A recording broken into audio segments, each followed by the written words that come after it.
boyfriend ng isang sikat na content creator, natalo ng 50 million sa trading, no? Sa crypto. Grabe, sobrang bigat, sobrang nakakalungkot. And we're here to get the lesson and not to attack the person. Okay? So, ano ba yung matututunan natin dito? First, no, never invest. Never invest your money if you are not willing to lose it. Okay? So, only invest money that you are, of course, willing to lose. Kasi, at the end of the day, hindi mo alam kung ano yung kalalabasan ng trades mo.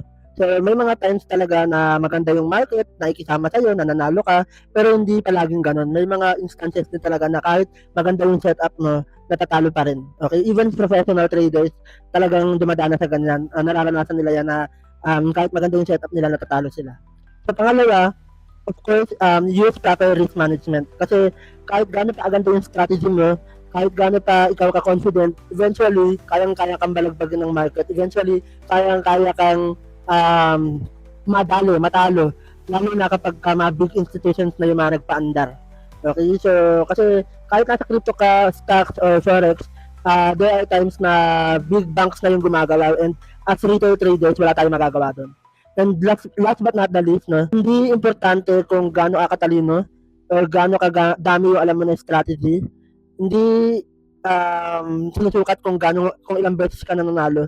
Ang pinakamahalaga sa trading talaga is gaano ka tumatagal sa laro. Okay, so dapat talaga yung long term yung tinitignan natin, hindi yung panandalian lang. Dapat dito na pumapasok yung protect your capital at all costs. So, okay lang na paunti-unti lang yung panalo natin, basta napaprotektahan natin yung capital natin. Kasi pwedeng sunod-sunod yung panalo natin, malalaki yung panalo natin, pero isang iglap lang, isang trades mo lang, talo ka na agad. Okay, malaki na agad yung na-consume na losses. So, wala din, di ba? So, always protect your capital at all costs.